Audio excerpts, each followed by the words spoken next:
मुझे ऊंचाइयों पर देखकर हैरान मत होना, कभी मेरे पैर के छाले तो नहीं देखे।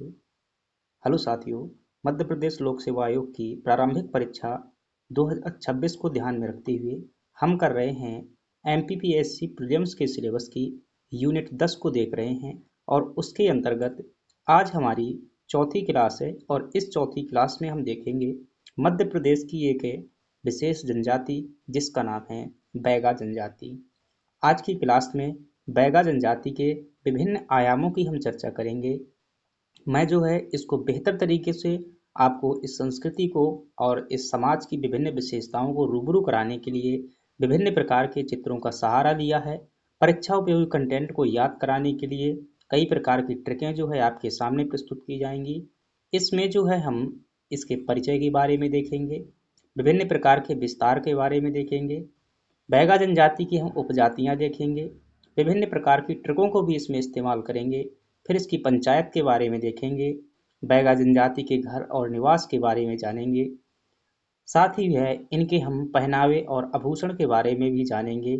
साथ ही इसके पश्चात हम मृत्यु संस्कार, भोजन और इनकी विवाह परंपराओं के बारे में जानेंगे। इनमें बैगा जनजाति में प्रचलित प्रमुख प्रकार के त्योहार, धार्मिक मान्यताएं और इनकी अर्थव्यवस्था के बारे में भी हम देखेंगे और इनके नृत्य के बारे में देखेंगे। साथ ही जो भी अंत में जो है हम क्या करेंगे, इससे संबंधित विभिन्न प्रकार की परीक्षा में आए हुए प्रश्नों को भी लगाएंगे। तो ध्यानपूर्वक आपको क्लास को अंत तक देखना है। यह कंटेंट आपके सामने काफ़ी आसानी से उपलब्ध हो रहा है, यकीन मानिएगा। इसमें एक लंबे समय खर्च करने के पश्चात ही इसे आसानी से और जो है याद करने योग्य बनाया जाता है। चलिए हम एक एक पहलुओं की चर्चा करते हैं। आपसे रिक्वेस्ट है, यदि आप चैनल पर नए हैं तो हमसे जुड़िएगा। अगर आप इसका एक विस्तृत टेस्ट देना चाहते हैं, चूंकि अगर हर क्लास के अंत में हर शब्द का मैंने आपको क्वेश्चन बनाने की जो है लगभग प्रयास करते हैं हम कि एक एक शब्द से जो है क्वेश्चन बनाया जाए, ताकि जो है परीक्षा में आने वाला कोई भी प्रश्न बकाया ना जाए। तो उसका एक विस्तृत टेस्ट देने के लिए यहाँ पर हम 10 प्रश्न लगाएंगे जो कि अभी हाल की परीक्षाओं में पूछे गए हैं। लेकिन अभी तक जितने भी प्रश्न इस परीक्षा में आए हुए हैं, चाहे वो कोई भी एमपी की एग्जाम हो, उन सभी का अभ्यास करने के लिए आपको टेलीग्राम में जुड़ना होगा और इसका लिंक जो है आपको डिस्क्रिप्शन बॉक्स में मिल जाएगा। साथ ही आप नोट्स अभी मत बनाएं, आपको सलाह है ध्यानपूर्वक क्लास को देखें।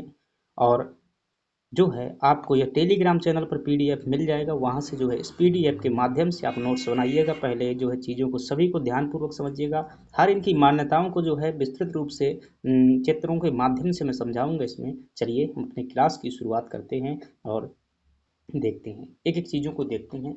आपको याद होगा हमने जो है ये हमारी आई थिंक चौथे नंबर की या पाँचवें नंबर की क्लास होगी। हमने सबसे पहली क्लास में जो हमने किया था मध्य प्रदेश की भौगोलिक जातियों का वितरण देखा था। देन इसके पश्चात हमने मध्य प्रदेश की जनजातियों के जो भी संवैधानिक प्रावधान थे, संविधान में उनके विकास के लिए क्या क्या प्रयास किए गए उनको देखा था। फिर हम इसके पश्चात मध्य प्रदेश की जो है प्रमुख जनजातियां पढ़ रहे हैं। मैंने पहले ही बताया था कि जनजातियों का आयाम जो है एमपीपीएससी में दो तीन जगह है, तो हम एक बार गहराई से पढ़ लेंगे। वहाँ पर जो है आपको जो है दूसरी जगह पढ़ने की आवश्यकता नहीं पड़ेगी, हम वहाँ छोड़ करके आगे बढ़ जाएंगे। इसीलिए शायद जो है इस टॉपिक को मैं डिटेल से पढ़ा रहा हूँ। चलिए देखते हैं। और इसके पहले तक हम जो है भील जनजाति को पढ़ा हुआ है मुख्य जातियों में, और गौंड जनजाति को पढ़ा हुआ है, और ये तीसरी आज हमारी जनजाति है जिसमें से हम 6-7 जनजातियां जो डिटेल से पढ़ेंगे। बाकी जो है हम उनके कुछ कुछ फैक्ट देखेंगे। चलिए देखते हैं। आज का जो हमारा टॉपिक है वो है बैगा जनजाति को लेकर।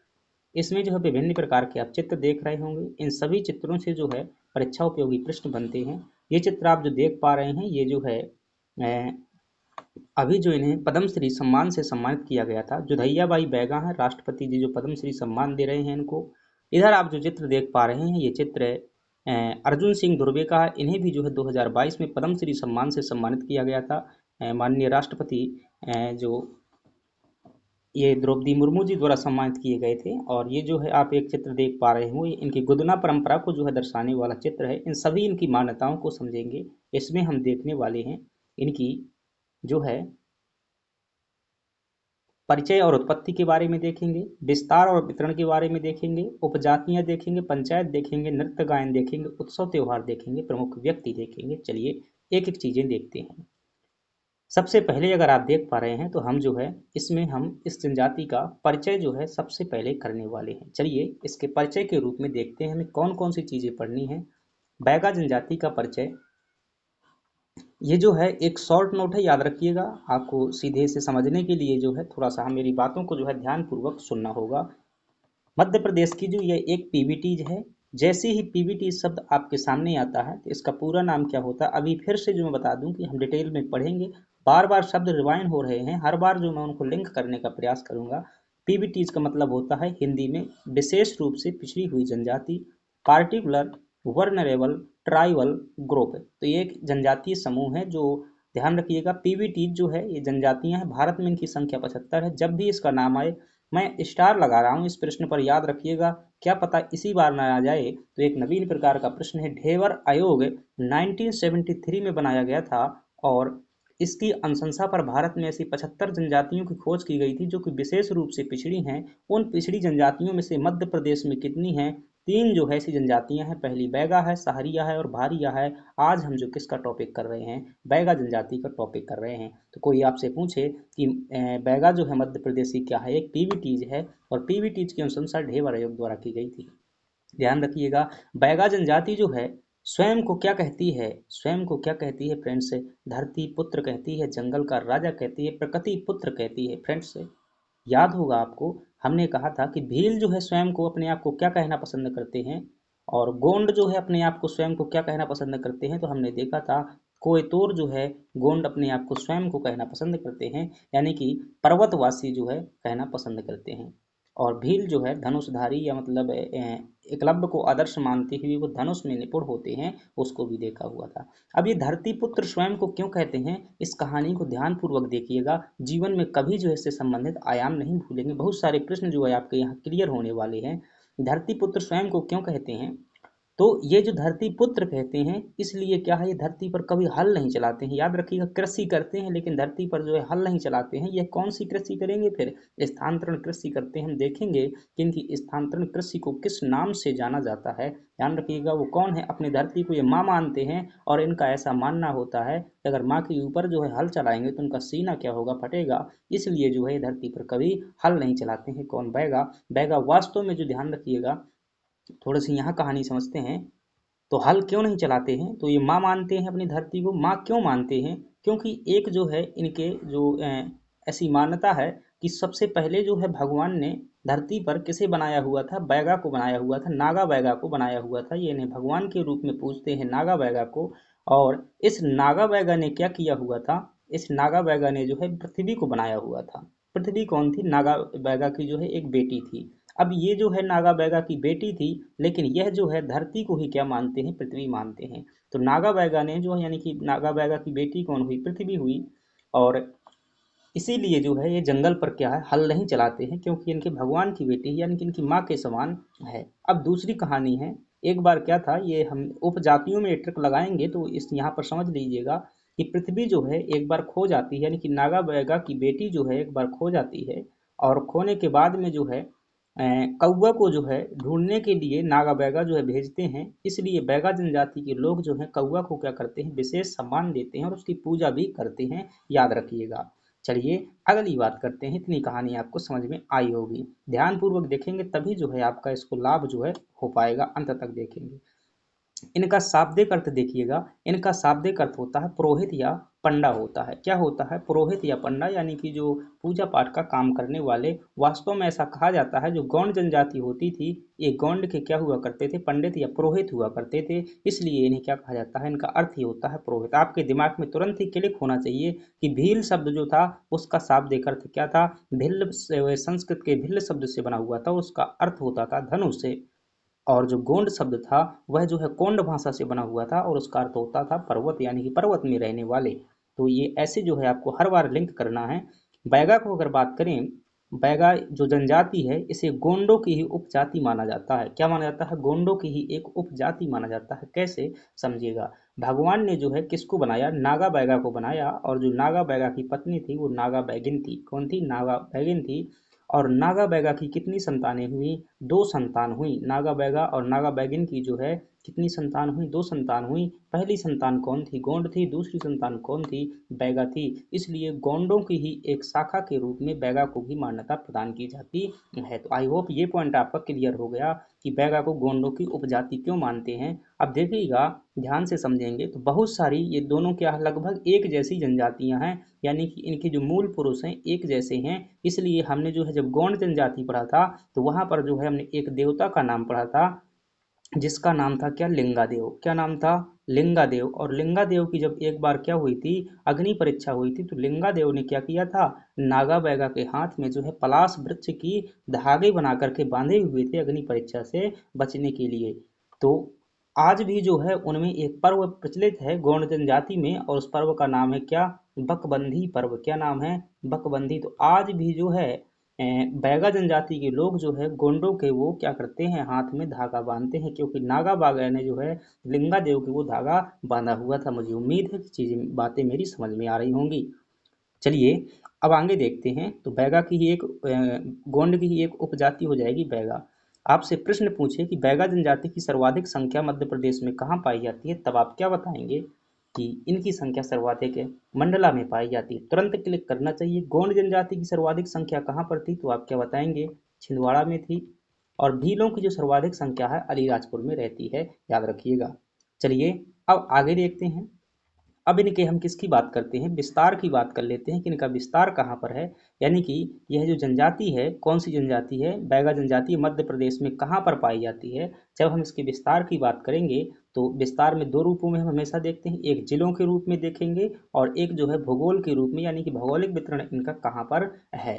तो जिलों के रूप में जब देखते हैं तो इनका विस्तार जो हमें देखने को मिलता है वो कहाँ कहाँ पर मिलेगा? ये मिलेगा डिंडोरी जिला में, मंडला जिले में, बालाघाट जिले में और सीधी जिले में। तो डिंडोरी जिला आपका जो है यहाँ पर पड़ जाता है, और मंडला जो है आपका यहाँ पर जिला पड़ता है, और जो बालाघाट जिला है ये वाला नीचे यहाँ तक जो है बालाघाट जिला पड़ता है। सीधी जिला जो है आपका ये वाला जिला कौन सा है? सीधी जिला का है। ऐसे समानतः देखने को मिलती है छोटी छोटी जनसंख्या, यानी कि कुछ लोग जो है कई जगह पर पाए जाते हैं। अब भौगोलिक वितरण देखेंगे तो आपसे अगर ऐसा प्रश्न कोई पूछता है कि किस भौगोलिक प्रदेश में पाई जाती है, तो आपको याद होगा कि हमने जो है यहाँ पर एक जनजातीय प्रदेश पढ़ा हुआ था, और इस जो पूर्वी जनजातीय प्रदेश इसे कहते थे। और नीचे क्या था? ये दक्षिण वाला जनजातीय प्रदेश था। तो मुख्य रूप से अगर बात की जाए तो बैगा जनजाति पूर्वी जनजातीय प्रदेश में पाई जाती है। अब ये जो है कुछ पहाड़ी संरचना के रूप में दिखाया गया है। तो आपसे ये पूछे, ये वाला पर्वत जो है आपका सतपुड़ा पर्वत हो जाएगा, ये जो है आपका मैकल पर्वत हो जाएगा, ये सतपुड़ा पर्वत हो जाएगा, ये विंध्याचल पर्वत हो जाएगा, ये कैमूर पर्वत हो जाएगा, ये भांडेर पर्वत हो जाएगा। तो इन पर्वतों में भी जो है यह लोग निवास करते हैं। ठीक है। तो मैकल पर्वत, सतपुड़ा पर्वत, विंध्याचल पर्वत, इसमें भी क्या हो जाएगा? बैगा जनजाति का निवास हो जाएगा। तो आई होप आप जो है भौगोलिक वितरण को समझ गए होंगे। चलिए आप जो है मैप को ध्यानपूर्वक देखें, हर क्लास को देखें, और जो है डेली जो है टेस्ट दें, रिवीजन करें। निश्चित रूप से यकीन मानिए आप धीरे धीरे सब सीख जाएंगे कौन जनजाति कहाँ पर रहती है। ऑप्शन के आधार पर आप जो है गैस करना सीखेंगे, क्योंकि जनजातियां एक जगह पर नहीं रहती हैं, कई जिलों में रहती हैं। चलिए अगला हमारे पास में है, आइए टेलीग्राम चैनल आप ज्वाइन कीजिएगा, किसके लिए? टेस्ट देने के लिए और पीडीएफ के लिए। अब है हमारे पास में इसकी उपजातियों की बात करते हैं। बैगा जनजाति की उपजातियां, सभी की उपजातियां ध्यान रखिएगा, मोस्ट इंपॉर्टेंट है। इनसे प्रश्न जो है पूछे जाते हैं। कैसे प्रश्न पूछे जाते हैं उनकी भी जो है हम आप क्या करेंगे, चर्चा करेंगे।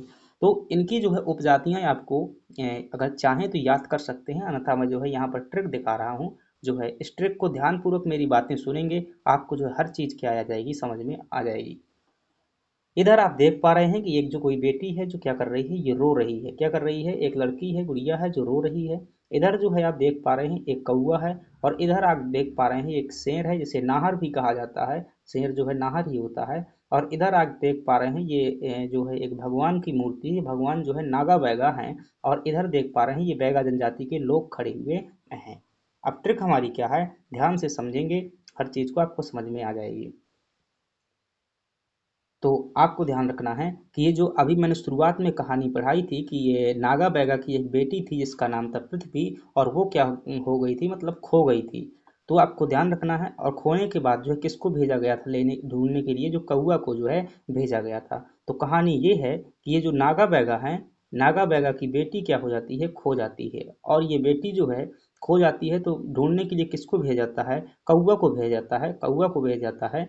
और ये कौवा जो है क्या है, पता कर लेता है कि यह जो है बेटी है कहाँ पर है, रो रही है एक जगह पर। और वह क्यों रो रही है, क्योंकि वह शेर के जो है, नाहर के जो है क्या है, कब्जे में है। किसके कब्जे में है, नाहर के कब्जे में है। इसलिए वो लड़की क्या कर रही है, रो रही है, नागा बैगा की बेटी। ये क्या करता है, लड़ने की कोशिश करता है, कौन, कौवा जो है इस लड़की को बचाने की कोशिश करता है, जो कि नागा बैगा की बेटी है। और परंतु ये जो है जीत नहीं पाता है। तो फिर जाकर के पुनः राय लेता है, वो क्या लेता है, राय लेता है कि मुझे क्या करना चाहिए नागा बैगा से। तो नागा बैगा कहते हैं, जाओ सभी बैगाओं को जो है इकट्ठा करो, और जो है इस पर क्या करो, फिर इनको जो है हमला करो, यानी कि इनसे भिड़ जाओ।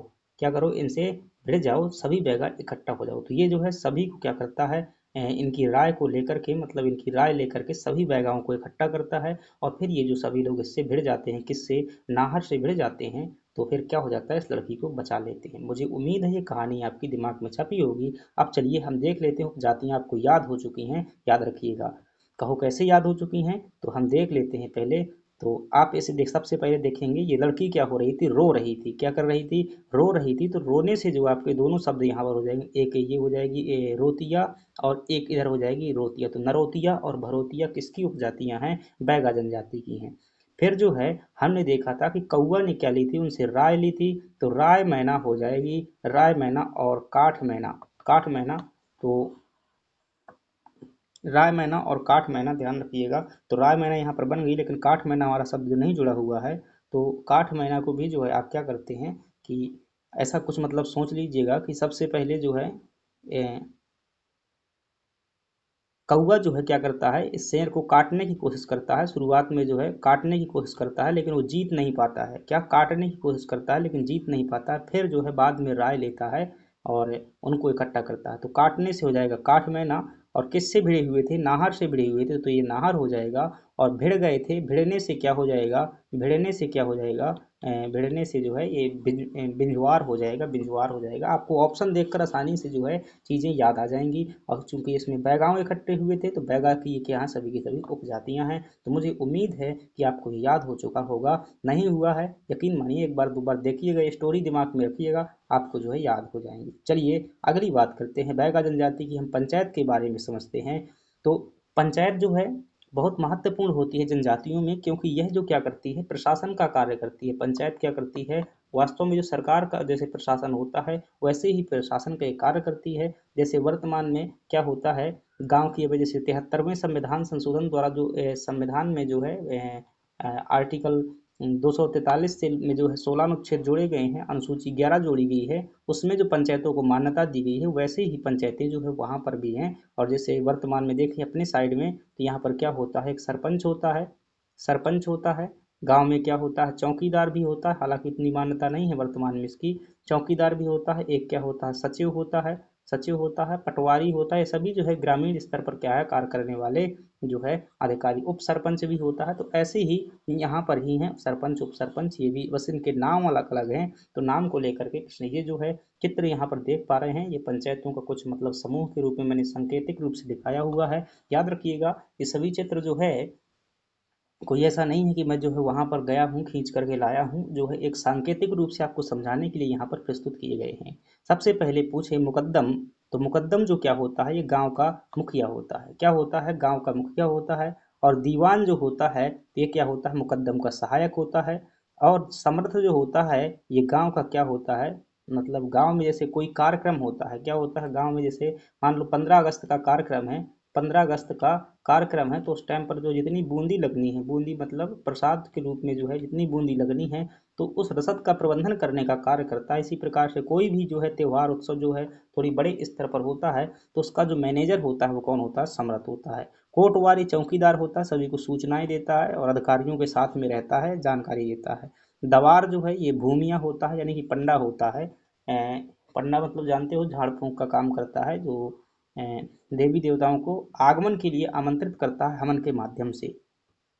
तो ये क्या हो जाएंगे, इनके हो जाएंगे। फिर आपको कहेंगे कि मतलब कन्फ्यूजन होने वाला है हमें, क्योंकि हमने जो है भील में भी पंचायत देखी हुई है, और किस में देखी हुई है, गोंड में भी देखी हुई। तो हर बार रिवीजन कीजिएगा, आपको जो बहुत सारी जनजातियां पढ़नी है, आपका जो क्या हो जाएगा, सब मिक्स हो जाएगा अगर नहीं बार बार करेंगे।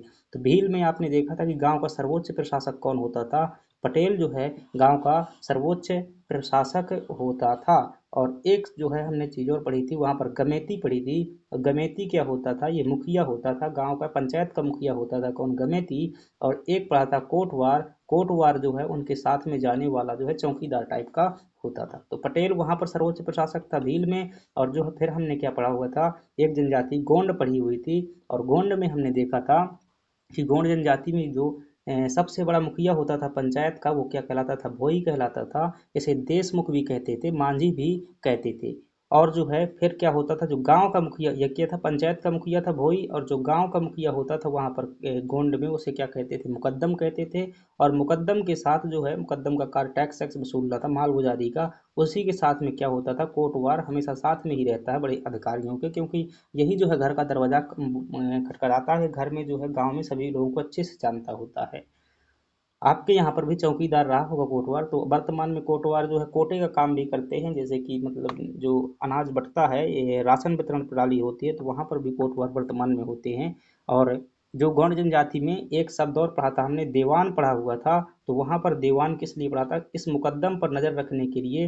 ये जो है सारी सूचना मुकद्दम को किसकी देता था? भोई को देने का कार्य करता था। और फिर एक शब्द पढ़ा था वहाँ पर, लिखाई। और लिखाई कौन होते थे? ये गांव के वृद्ध सदस्य होते थे, जो मतलब अनुभव अपना देने का कार्य करते हुए। ये चीज़ें हम जो है पढ़ चुके हैं। इसी प्रकार से यहाँ पर देख लिया, दवार जो है क्या है? पंडा है। और कोटवार क्या है? चौकीदार। ये इतने इंपॉर्टेंट शब्द नहीं है, ध्यान रखिएगा।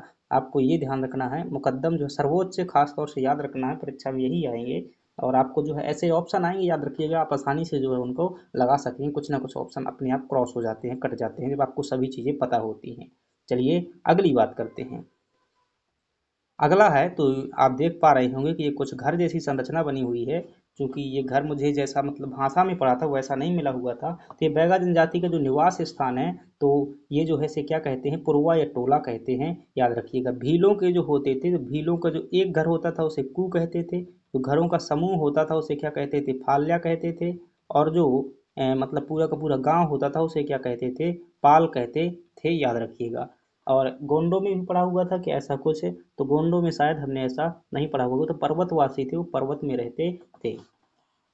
अब ये देखिएगा, इनके जो घर होते हैं ना, तो कई बार मतलब बाड़ा भी होता है। बाड़ा मतलब कि ऐसे जो है चारों ओर लकड़ी के, इस प्रकार से जो बीच में घर हो गया, लकड़ी की जो है बारी टाइप की जो है लगा दी जाती है सिक्योरिटी के लिए। चारों तरफ से लकड़ी की बारी लगाते हैं, उसे बाड़ा बोल देते हैं। खलिहान भी बोलते हैं इसी को कहीं कहीं पर।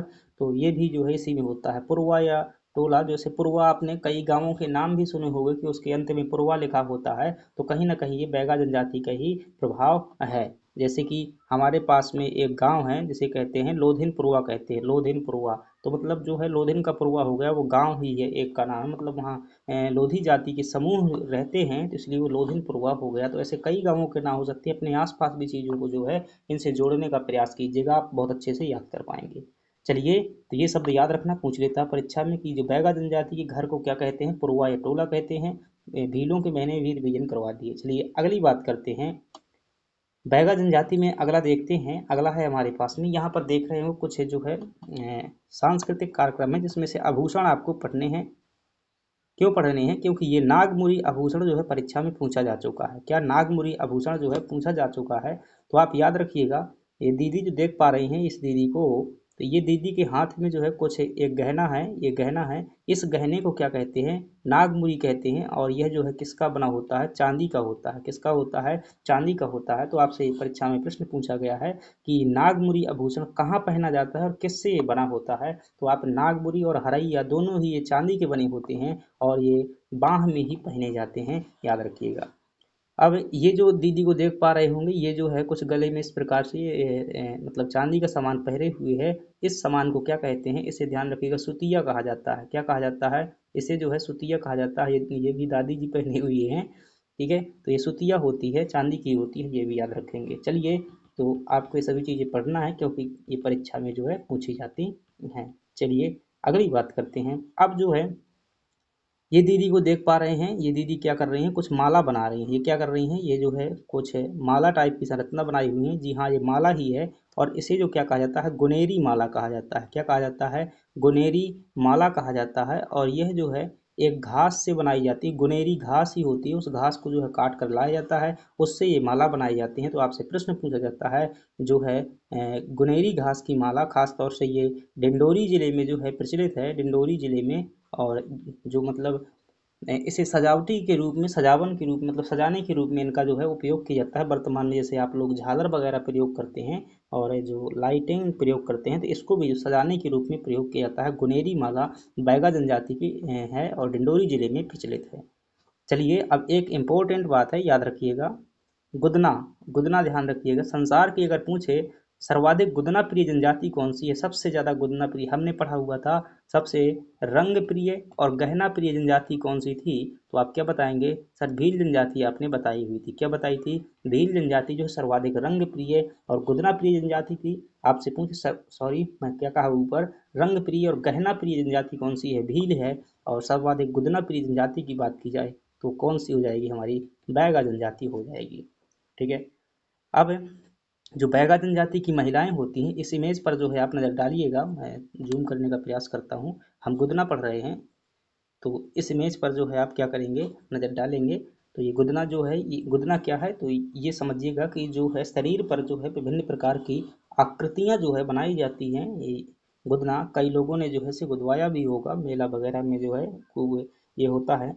तो ये क्या होता है? गुदना होता है। अब जो ये महिलाएं होती हैं अपना परम धर्म समझती हैं, क्या समझती हैं? गुदना गुदवाना जो है बैगा जनजाति की महिलाओं का क्या होता है? परम धर्म होता है, ध्यान रखिएगा। यह जो है धार्मिक आचरण के रूप में क्या करती हैं? बैगा महिलाएं गुदना को गुदवाती हैं। हर महिला में जो है आपको गुदना जरूर मिलेगा। अगली बात करते हैं, जो महिला गुदना नहीं गुदवाती है उनमें ऐसी मान्यता है कि जब वो क्या हो जाएगी, उनकी डेथ हो जाएगी और वो कहाँ पर पहुंचेंगी? यमराज के पास में, यानी कि स्वर्ग में पहुंचेंगी। तो एक सब्बर के माध्यम से जो है उनके शरीर में गुदना गोदा जाएगा। सब्बर जानते हैं क्या होता है? जिससे जो है सब्बर को सब्बल जो है, सब्बल ही शब्द किताब में लिखा हुआ था। इस प्रकार कितनी लंबी संरचना होती है, लोहे की ये बनी होती है, और जैसे जमीन में खुदाई करना है, तो किसानी में ज़्यादा जो है ये शब्द काम में आता है, सब्बर। तो इससे जो है खुदाई करने का कार्य करते हैं, और ये लोहे की बनी होती है। ठीक है। जैसे बारी लगाना है वगैरह, सिक्योरिटी के लिए, जो खेतों में सुरक्षा के लिए जो बारी लगाई जाती है, उसका जो होल किया जाता है, दर किया जाता है, इस सब्बर के माध्यम से किया जाता है। तो इसी सब्बर से जो है क्या किया जाएगा, इनके जो है मरने के बाद में जो है गुदना गोदा जाएगा। ऐसी उनमें क्या होती है, मान्यता होती है, इसलिए वो गुदवा गुदाती हैं। जब ये गुदना गुदवाती होती हैं, याद रखिएगा, तो मैं गुदना पर चर्चा इसलिए कर रहा हूँ ताकि आपको ये शब्द जो है हमेशा के लिए याद हो जाए कि सर्वाधिक गुदना प्रिय जनजाति कौन सी है? बैगा है। जब बैगा महिला गुदना गुदवाती है तो उस टाइम पर ध्यान रखना, पुरुषों को उनका गुदना देखना क्या होता है? निषेध होता है। ऐसी मान्यता है कि अगर पुरुष जो है उस गुदने को देखते हैं तो पुरुष को जो है कभी भी शिकार में क्या है, सफलता नहीं प्राप्त होगी। किसमें? शिकार में जो है सफलता नहीं मिलेगी, ऐसी मान्यता होती है। ये तो हो गई समानता। जो है ज़्यादातर महिलाओं में गुदना की परंपरा प्रचलित है, लेकिन पुरुषों में भी जो है गुदना की परंपरा देखने को मिलती है। और पुरुष जो क्या करते हैं, जो उनका हाथ होता है, इस हाथ में क्या करते हैं, यहाँ पर जो है वो बाहों में, भुजा में अपने गुदना गुदवाने का कार्य करते हैं। और इसमें जो है ज़्यादातर वो बिच्छू का चित्र या टेटू, जो चंद्रमा का टेटू जो है बनवाने का कार्य करते हैं। बिच्छू और किसका? चंद्रमा का टेटू बनवाते हैं कौन? पुरुष। तो ये ध्यान रखिएगा, ये प्रश्न भी आया हुआ है कि पुरुष जो है किसका टेटू बनवाते हैं। अगली बात करते हैं, अब जो है इनके जो है बैगा जनजाति के हम जो है भोजन के बारे में चर्चा कर लेते हैं कि इनका भोजन क्या होता है और जो है इनसे प्रश्न क्या बनता है। तो बैगा जनजाति का ध्यान रखिएगा, जो सुबह का भोजन होता है उसे क्या कहते हैं? सुबह के भोजन को बासी कहा जाता है। दोपहर का भोजन जो होता है उसे पेज कहते हैं।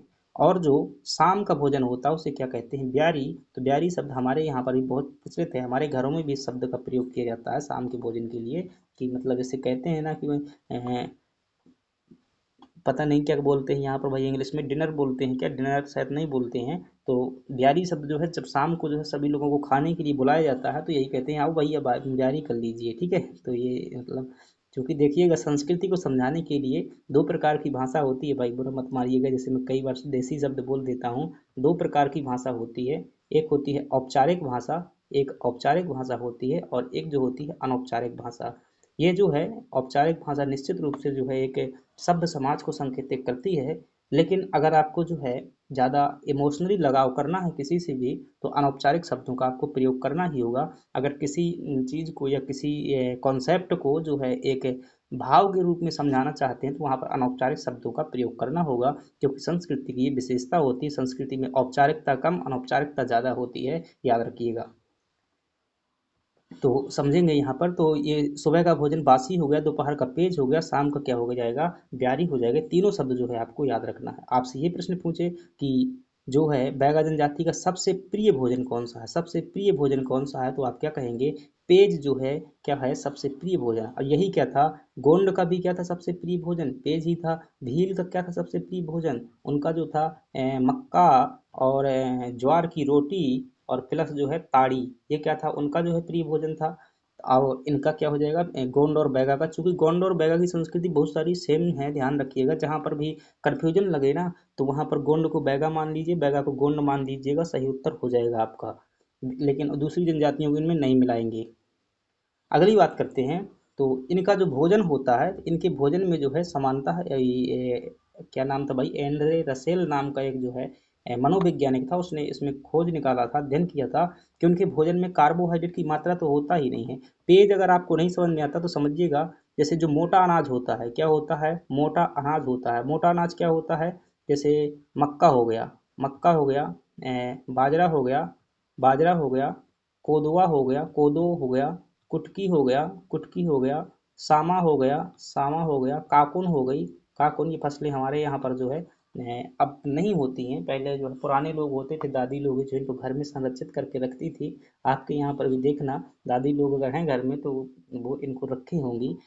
तो सामा, काकुन, कोदो, कुटकी, बाजरा और जैसे मूंग, उड़द, ये क्या होते हैं, मोटे अनाज होते हैं, ध्यान रखिएगा। आपको नहीं पता कि मोटे अनाज वास्तव रूप में वैज्ञानिकों ने भी ये सिद्ध कर दिया है कि ये बहुत ज़्यादा क्या होते हैं, प्रोटीन, प्रोटीन, अमीनो अम्ल, अमीनो अम्ल, और जो जितनी भी आप दवाइयों के रूप में जो चीज़ें लेते हैं, मटेरियल लेते हैं विटामिन के रूप में, वो सब इनमें जो है खनिज लवण बहुत बड़ी मात्रा, मतलब शरीर का जो है संतुलित आहार के लिए मोटे अनाज बहुत आवश्यक होते हैं। यही कारण है कि सरकार ने क्या किया है, अभी हाल ही में रानी दुर्गावती श्री अन्न प्रोत्साहन योजना लागू की थी, और इसको जो है पीएम श्री नाम दिया गया है। क्या नाम दिया गया है, मोटे अनाज को पीएम श्री नाम दिया गया है। तो इनके महत्व को जो है समझा गया है। तो जो पुराने लोग थे ऐसे नहीं थे, काफ़ी जो है उनमें जो है ज्ञान के कारण ही जो है ये चीज़ें संरक्षित कर रहे हैं। तो कुछ ना कुछ पर हर परंपरा के पीछे वैज्ञानिक कारण होता है, उसको बस हमारे जो है ज्ञान में अभाव नहीं होता है, समय के साथ में वो चीज़ें क्या हो जाती हैं, धूमिल हो जाती हैं। तो पेज जो होता है, जो मैंने बताया कि मोटे अनाज होते हैं, उन्हीं से जो है उनका पिसा हुआ जो क्या होता है, मतलब एक लिक्विड फॉर्म में बनाया जाता है, उसी को पीस करके और उसी को ये मतलब पीने का कार्य करते हैं, जूस टाइप का बना करके उसको पीते हैं। वही क्या होता है, पेज होता है। कई लोग जो है बॉडी बिल्डर होते हैं आजकल जो है, वो तो गेहूं का जो है पहले गेहूं को क्या कर देते हैं, एक दो दिन पहले फुला देते हैं, जब वो सड़ जाता है तो उसका जूस निकाल करके जो क्या करते हैं, पीते हैं। तो ऐसे ही ये भी एक प्रकार का जूस होता है, पेज। और देखते हैं तो इनमें क्या हो जाएगी, कार्बोहाइड्रेट की कमी हो जाएगी। ये जो है ज़्यादातर मछली खाते हैं, मांसाहारी में अगर पूछे तो कौन सा भोजन करते हैं, मछली और मोटा अनाज जो है बहुत पसंद करते हैं। सभी जनजातियां जो है मोटा अनाज पसंद करती हैं, याद रखिएगा। पुराने ज़माने के जो लोग होते थे तो वो भी जो है मोटा अनाज पसंद करते थे, रोटी जो है बहुत कम खाते थे, गेहूं की रोटी नहीं खाते थे। अब तो हालांकि भाई सब कुछ हो गया, जब से अमेरिका ने कहा कि मतलब ये जब से हरित क्रांति हुई, तब से जो है गेहूं क्या हो गया है, ये मतलब मैक्सिकन गेहूं जो है सबसे ज़्यादा हम खाने लगे हैं। और यही कारण है कि हमारे शरीर में जो है धीरे धीरे क्या हो जाती है, मिनरल्स की कमी होती है, बीमारियों का जो है लगातार कतार बढ़ता जाता है। क्योंकि हरित क्रांति भाई ऐसे थोड़ी ना, हरित क्रांति का सिद्धांत ही है ज़्यादातर खाद का उपयोग करो, रसायनों का उपयोग करो, कीटनाशक का उपयोग करो, लेकिन ज़्यादा उत्पादन करो। अब बताओ इनसे बना हुआ आप क्या करेंगे, खाद्य पदार्थ खाएंगे तो क्या होगा आपका, ये तो होएगा। चूंकि देसी जो चीज़ें होती हैं उनको इतना महत्व नहीं दिया जाता, और गवर्नमेंट उसको इतना महत्व नहीं देती है, या फिर क्यों, और उनका इतना ज़्यादा उत्पादन नहीं होता तो किसान इनका करना नहीं चाहता। जैसे उत्पादन क्या होता है भाई, जो विदेशत चीज़ें हैं, जो मतलब साइंटिफिक चीज़ें हैं, तो उनमें क्या हो जाता है भाई, एक उतनी ही ज़मीन में जो है कई बहुत ज़्यादा निकल आती है मात्रा, और देसी चीज़ें कम निकलती हैं। लेकिन इनमें जो है ज़्यादातर के खाद चीज़ों का, रसायनों का प्रयोग किया जाता है, इसमें नहीं किया जाता है, शुद्ध होता है पूरी तरीके से। तो ये जो है गांव वाले लोग खाते हैं, अपने अपने घरों में लगाए रहते हैं सभी लोग। अब जब हम भोजन को हो जाता है, तब हम बात करते हैं आगे चल करके इसके मृत्यु संस्कार की बात कर लेते हैं। किसकी, बैगा जनजाति में, हर जनजाति में कुछ ना कुछ मृत्यु संस्कार प्रचलित है। तो हमने देखे हुए थे, हर एक के जो है क्या देखे हुए, मृत्यु संस्कार देखे हुए हैं। तो इनका भी जो है मृत्यु संस्कार देख लेते हैं। चूँकि मृत्यु संस्कार जो है भारतीय संस्कृति के अनुसार 16वें नंबर का संस्कार है और हर संस्कार में कुछ ना कुछ प्रथा प्रचलित होती है। आपके यहाँ पर भी जो है मृत्यु संस्कार में कोई ना कोई गौर कीजिएगा चीज़ों पर इस संस्कृति को समझने के लिए कि जब कोई की डेथ होती है तो उसमें जो विभिन्न प्रकार की परंपरा अनुसार चीज़ें की जाती हैं। तो मृत्यु संस्कार में इनमें कौन सी प्रथा प्रचलित है? सामरा प्रथा प्रचलित है। और सामरा प्रथा क्या होती है? जो उस व्यक्ति की डेथ हो जाती है तो उसके मुंह पे जो है, मुंह में क्या किया जाता है, दही लगा करके, मक्खन लगा करके, सोना यानी कि गोल्ड अथवा चांदी का सिक्का जो उसके मुंह में रखा जाता है, ताकि वह जो है क्या रहे, अगले जन्म में क्या पैदा हो, अमीर पैदा हो। इसलिए ऐसी ये कल्पना की जाती है और ऐसी उन्हें मान्यता है कि अगर ऐसा सिक्का रख देंगे तो वह जो है अगले जन्म में जब पैदा होगा तो अमीर पैदा होगा और बहुत ज़्यादा उसके पास में धन होगा। तो ये प्रथा, इस प्रथा को क्या कहते हैं? सामरा प्रथा कहते हैं। याद रखिएगा, मैंने सिर्फ सिक्का शब्द लिखा हुआ है, बाकी आप जब मेरी बातें जो है पूरी इंटेंसिटी सुनेंगे तो हर चीज़ आपको याद आ जाएगी। और नहावन प्रथा क्या होती है? जब अंत्येष्टि संस्कार किया जाता है, यानी कि जब मृतक को दफना जलाने के लिए जाया जाता है तो उस टाइम पर जो नगाड़ों के साथ में जाते हैं, मतलब ढोल नगाड़ा के साथ में जाते हैं, इसे क्या कहते हैं? नहावन प्रथा कहते हैं। क्योंकि जलाने के बाद में लोग क्या करते हैं? स्नान करते हैं। ध्यान रखिएगा, आपको तुरंत ही याद आना चाहिए कि भीलों में कौन सी ऐसी प्रथा प्रचलित थी जो मृत्यु संस्कार से जुड़ी हुई थी। तो भीलों में जो है हमने देखा था गातला प्रथा जो है मृत्यु संस्कार से जुड़ी हुई थी। इसमें जो है एक मृतक के ऊपर जो है स्तंभ बनाया जाता था पत्थर का। गोंड जनजाति में हमने जो है दो शब्द देखे हुए थे। क्या? एक तो है गोंड जनजाति में हमने गायन देखा हुआ था कि मृत्यु के समय पर कौन सा गायन किया जाता है, गीत गाया जाता है, तब आप क्या बताएंगे? खाहुल पाटा गाया जाता है। और इसमें जो है दसमानी प्रथा भी हमने पढ़ी हुई थी। कौन सी दसमानी प्रथा जो है इसी भी पड़ी हुई थी कि 10वें दिन जो क्या है कुछ क्रियाएं की जाती हैं। और इसमें जो है एक पाटो प्रथा पड़ी हुई थी जिसमें जो है गौंड महिला की जो है चूड़ियां पंचायत के सामने जो है क्या की जाती हैं, उसे पहनाई जाती हैं। इसे क्या कहते हैं? पाटो प्रथा कहते हैं। तो उम्मीद है चीज़ें रिवाइन हो रही होंगी, आपको समझ में भी आ रहा हो। चलिए आगे बढ़ जाते हैं। अब हम देखते हैं गौंड जनजाति के विवाह। तो गौंड जनजाति के अधिकांश विवाह, सॉरी क्या बोल रहा हूँ मैं, गौंड बोल रहा हूँ। तो बैगा जनजाति के जो अधिकांश विवाह हैं वो गौंड जनजाति के ही समय लगभग समान हैं। इसमें अगर देखेंगे उठुआ विवाह है। उठुआ विवाह का मतलब ये है, उठुआ का मतलब क्या है? खर्च उठाने से है। उठुआ का मतलब क्या है? खर्च उठाने से है। तो एक ऐसा विवाह है जिसमें लड़की पक्ष का संपूर्ण खर्च कौन वहन करता है? जो संपूर्ण खर्च है, संपूर्ण जो खर्च है उस खर्च का जो है मतलब देना होता है तो लड़का वाला देता है। तो उस विवाह को क्या कहते हैं? लड़का पक्ष जो है देता है उसको क्या कहते हैं? उठवा विवाह कहते हैं। दूसरे विवाह की बात करें, चोर विवाह। तो क्या होता है, जैसे मान लीजिएगा एक मेल है और एक फीमेल है, दोनों लोग क्या करते हैं? प्रेम करते हैं और कई बार जो है घर वाले नहीं मानते तो ये क्या कर देते हैं? चोरी चोरी भाग जाते हैं, फिर वहां पर जो है दूसरी जगह विवाह कर लेते हैं। इसे क्या कहते हैं? चोर विवाह कहते हैं। अगली बात करते हैं, अगला है पैठुल विवाह। तो पैठुल विवाह हमने देखा हुआ था कि यह जो है चढ़ विवाह का क्या होता है? उल्टा होता है। जहाँ चढ़ विवाह में जो क्या है लड़का बारात लेकर के जाता है और पैठुल विवाह में जो है लड़की बारात लेकर के जाती है। तो ये चीज़ें हमने जो है पिछली क्लास आप जरूर देखिएगा, एक क्रम से जो है आपको चीज़ें बहुत समझ में आएंगी जब आप लगातार पढ़ेंगे, क्योंकि बहुत सारी चीज़ें पिछली के आधार पर होती हैं। तो लड़की बारात लेकर के जाती है पैठुल विवाह में। लमसेना विवाह, तो लमसेना विवाह को जो हम गौण जनजाति में पढ़ा था, जिसमें जो है सेवा विवाह भी कहते हैं इसे, कि जब बधू मूल्य देने की क्षमता जो है लड़का पक्ष में नहीं होती है तो लड़का क्या करता है कि ससुर के यहाँ पर जाकर के, यानी कि लड़की के पिता के यहाँ पर जाकर के क्या करता है, 1 वर्ष या 2 वर्ष या 3 वर्ष जब तक में जितने में उनका जो बधू मूल्य चुक जाता होता है तो उतने समय तक वो क्या करता है? काम करता है। फिर बाद में क्या है? उसका विवाह कर दिया जाता है। तो ये क्या होता है? सेवा विवाह। आपसे प्रश्न पूछा गया है कि बैगा जनजाति में जो सेवा विवाह होता है तो उस जो मतलब सेवा विवाह के बाद जो है वो दामाद होता है घर को, उसका क्या कहते हैं? उस दामाद को ध्यान रखिएगा, लमसेना कहा जाता है या लमझाना कहा जाता है। लमसेना या लमझाना कहा जाता है। आपको ऑप्शन देखकर बहुत आसानी से आप जो से कर लेंगे, अभी प्रश्न आएगा आगे तो हम देखेंगे। उधारिया विवाह क्या होता है? उधारिया विवाह ध्यान रखिएगा, बैगा जनजाति में प्रचलित है।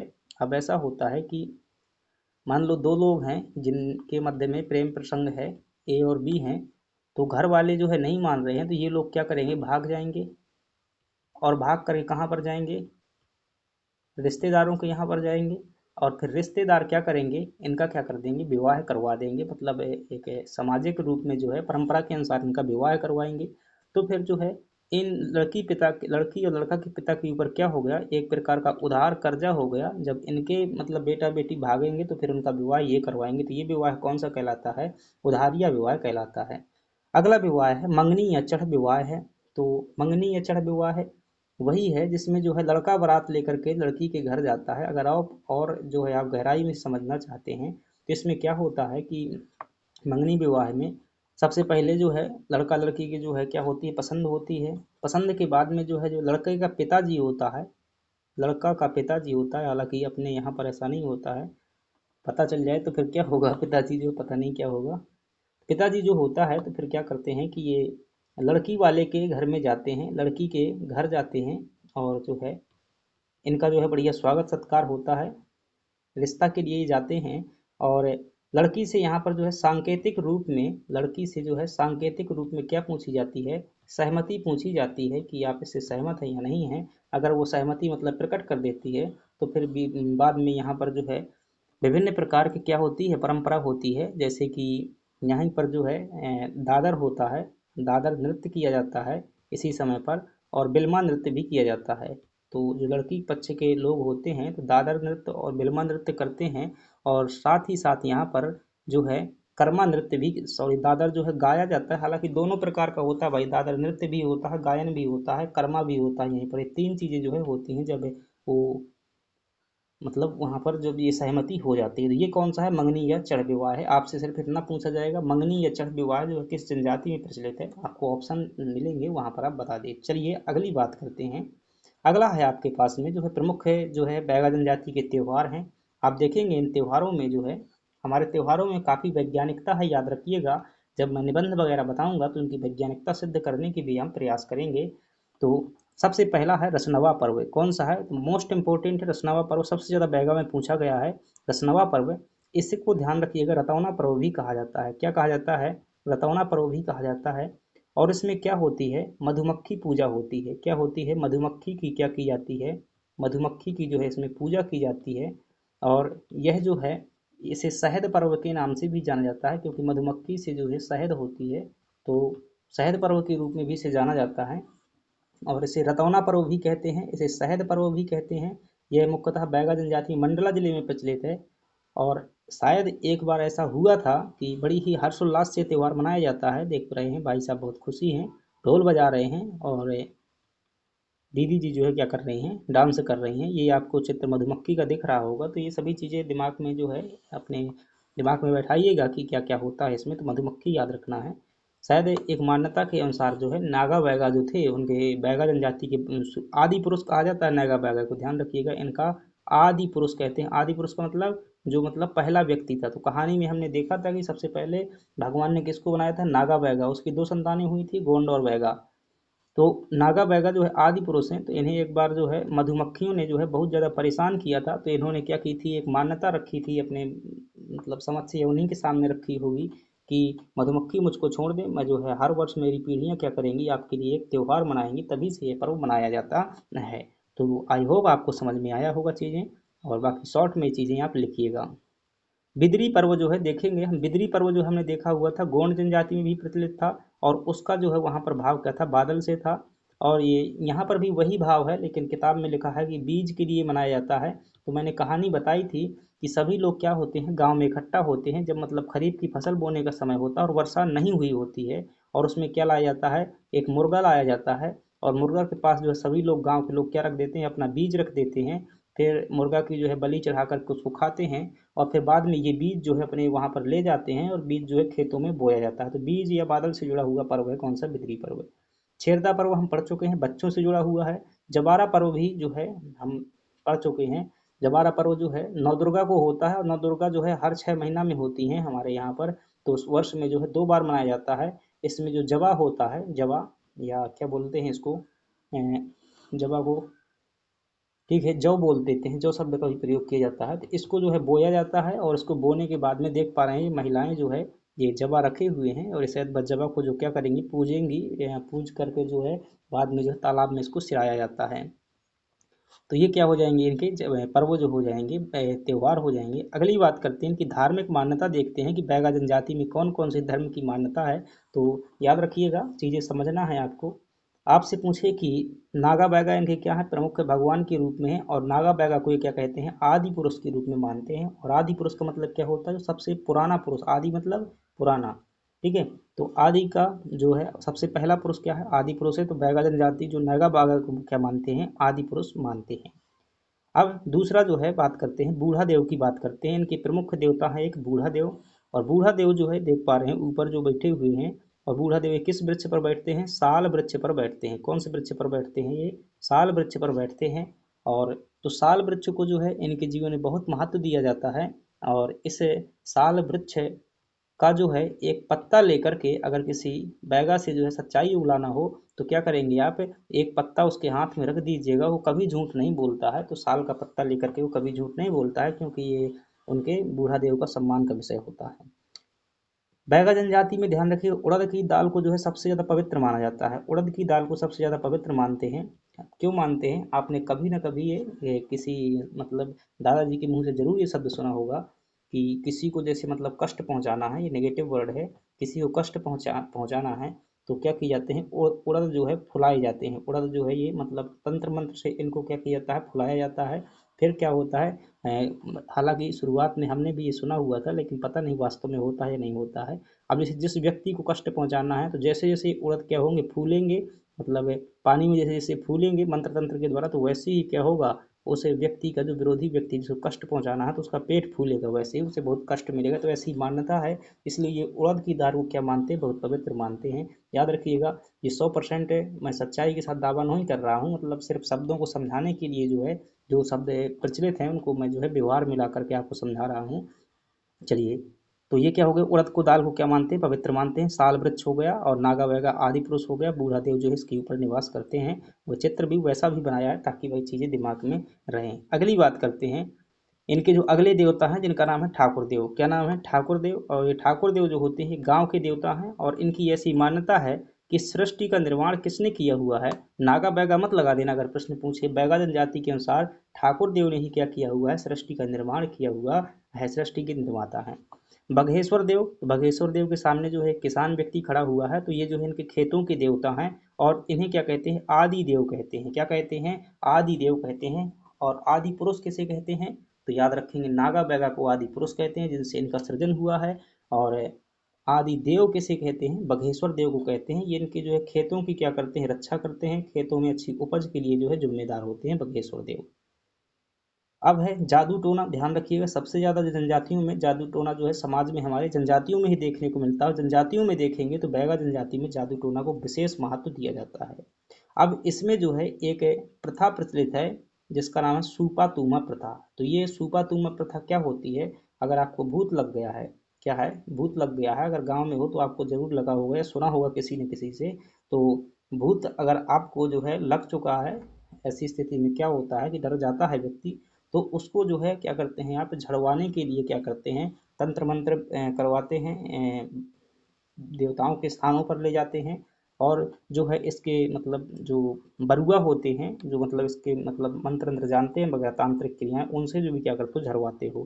तो ये झड़वाने का कार्य ही क्या कहलाता है, बैगा जनजाति में सूपा तूमा कहलाता है। और बरुआ या पंडा जो है इसको झाड़ने का कार्य करता है। मूठ मारना, तो मूठ मारना ही जो क्या है, ये परंपरा है, किसमें है, बैगा जनजाति में है। अब ये देख पा रहे हो, ये जो है कोई तंत्र तांत्रिक क्रियाएं की जा रही हैं।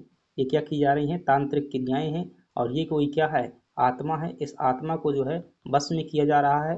तो ये भूत जगाना, मसान जगाना, ये शब्द आपने सुने होंगे। तो ये जो है बैगा जनजाति में बहुत ज़्यादा प्रचलित में है। तो ये मूठ मारना क्या होता है, मूठ मारना क्या होता है, जैसे कि ये जो है तंत्र मंत्र के द्वारा किया जाने वाला एक प्रकार का कार्य होता है। समझिएगा ध्यान से, तंत्र मंत्र के द्वारा किया जाने वाला कार्य होता है।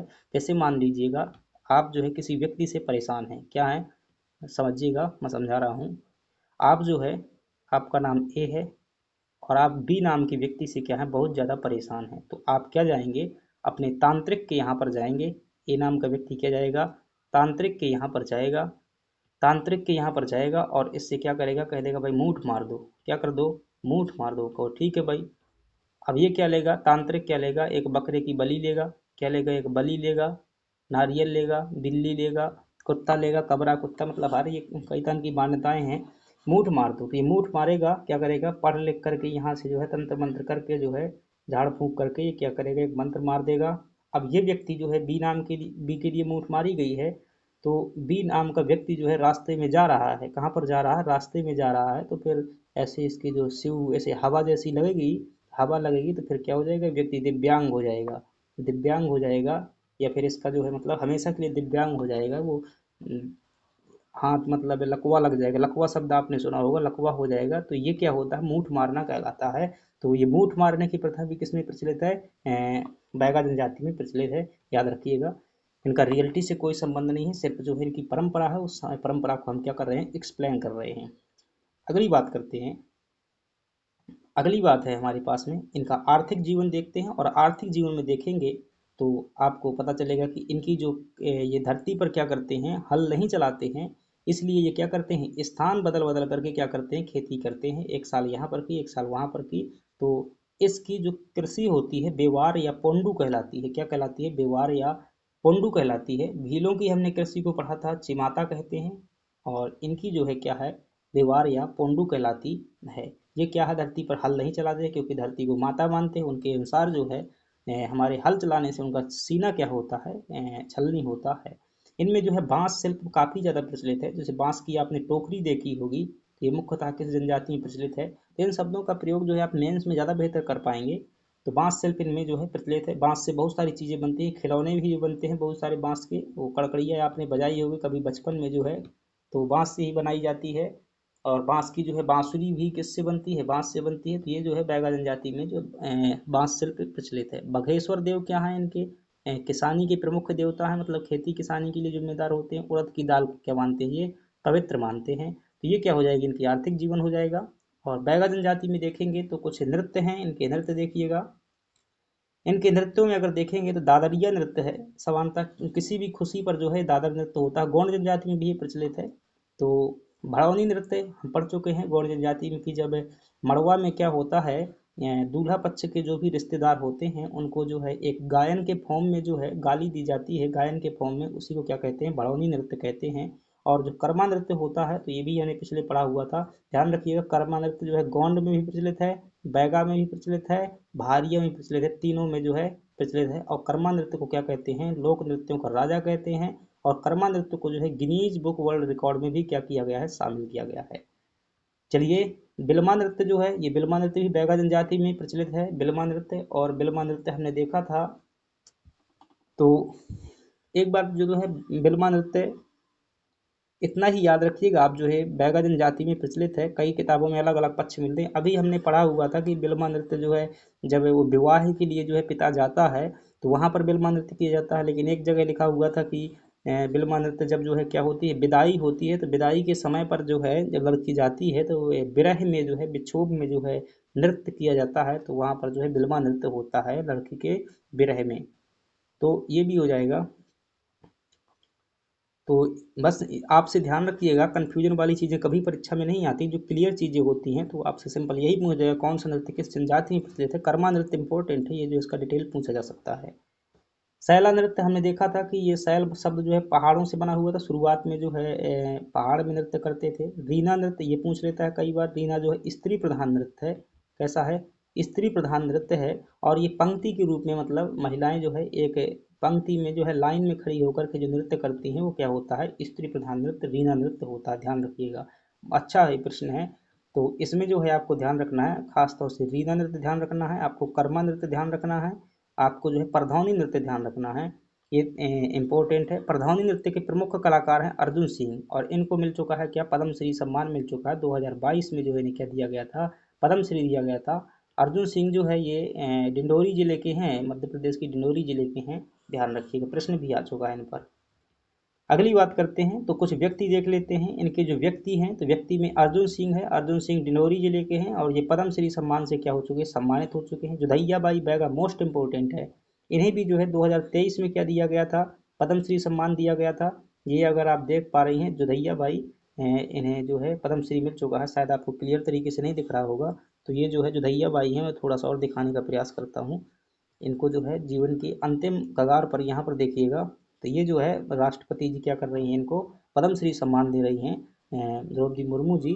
तो ये क्या है, जुदैया बाई है। जुदैया बाई कौन है, तो ये देखिएगा पेंटिंग का कार्य कर रही हैं। जी हाँ, ये पेंटिंग बना रही हैं, कुर्सी में बैठ करके दीवार में ये पेंटिंग बना रही हैं। आपको लग रहा होगा कहीं और बना रही हैं, इतनी बेस्ट इनकी पेंटिंग है। इसी पेंटिंग के लिए जो है बैगा चित्रकार हैं, इनके लिए ये सम्मान दिया गया था।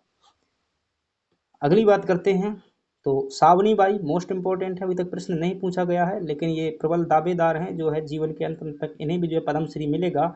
उमरिया जिले की हैं,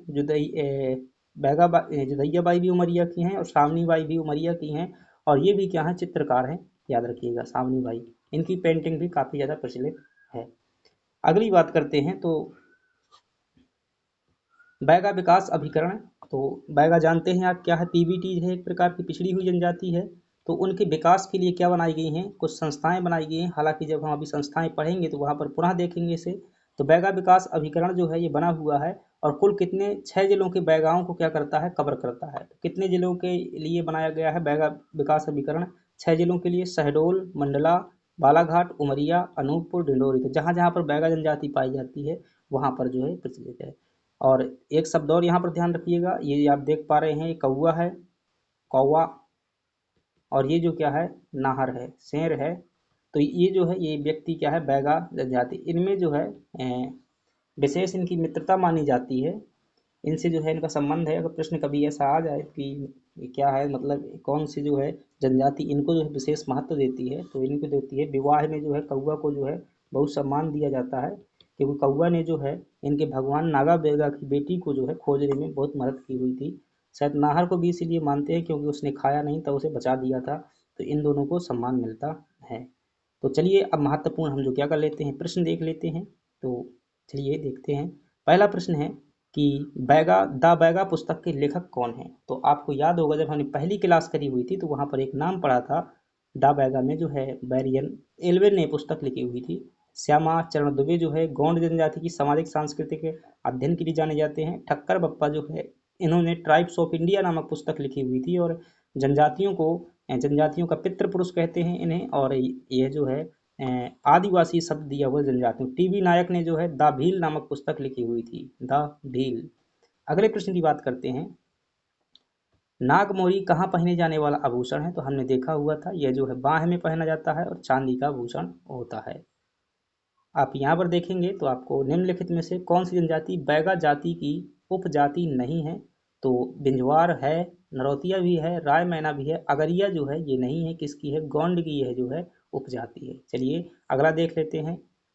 बैगा पुरुष जो है अपने हाथ के पीछे कभी कभी कौन सा टेटू बनवाते हैं। तो हमने पढ़ा था कि ये चंद्रमा या बिच्छू का टेटू जो है बैगा पुरुष बनवाते हैं। ये भी इसमें लिखा हुआ है, कौन किस एग्जाम में आया हुआ है। अगली बात करते हैं, बैगा परंपरा के अनुसार सृष्टि के निर्माता कौन है। तो हमने पढ़ा हुआ था कि ठाकुर देव जो क्या हैं, सृष्टि के निर्माता हैं, और नागा बैगा जो है इनके आदि पुरुष हैं। बूढ़ा देव जो है मध्य प्रदेश की किस जनजाति के प्रमुख देवता हैं। तब आप क्या बताएंगे, बूढ़ा देव जो है ये बैगा जनजाति के प्रमुख देवता हैं, और कौन से वृक्ष में रहते हैं, साल वृक्ष के ऊपर जो है रहते हैं। अगली बात करते हैं, पद्मश्री से सम्मानित अर्जुन सिंह धुर्वे किस जनजाति से संबंधित हैं। तो आप क्या बताएंगे, बैगा जनजाति से संबंधित हैं, डिंडोरी से जो है इनका संबंध है। निम्नलिखित में से किस जिले में बैगा विकास अभिकरण नहीं है। तो बैगा विकास अभिकरण कुल 6 जिलों में है। इनमें से मंडला में भी है, शहडोल में भी है, उमरिया में भी है, रायसेन में जो है। अब देखिए मैप में अगर चीज़ें आपने देखी हुई है कि बैगा जनजाति कहाँ कहाँ पर विस्तृत है, तो खुद ब खुद आपका ऑप्शन जो है अलग हो रहा है। तो ये क्या हो गया फ्रेंड्स, हमारा जो है ये क्लास हो गई, और इस क्लास में हमने जो है चीज़ें सभी देखी हुई है बैगा जनजाति से संबंधित। आप जो है इन प्रश्नों का विस्तृत 50 प्रश्न का सेट का अभ्यास करेंगे। याद रखिएगा 9:10 में जो है डेली टेस्ट होता है, सुबह है 6:30 पर जो है क्या होता है, रिवीजन टेस्ट होता है। तो इन सभी में जो है भाग लीजिएगा। हमारी स्ट्रेटजी का जो भी कार्य मेरे द्वारा करवाए जा रहे हैं, मेरी पूरी सोची समझी स्ट्रेटजी का जो है एक हिस्सा है। आप कोई भी जो है बीच का कार्य छोड़ते हैं, याद रखिएगा आप जो है अपनी सफलता के लिए जिम्मेदार होंगे। मैंने जो है एक ऐसी स्ट्रेटजी बनाई हुई है कि जो है पूरी रूप से एक सफल स्ट्रेटजी है। उसको अगर आप पूरी तरीके से फॉलो करते हैं तो निश्चित रूप से आप क्या होंगे, सफल होंगे। चलिए मिलते हैं, धन्यवाद अगली क्लास पर।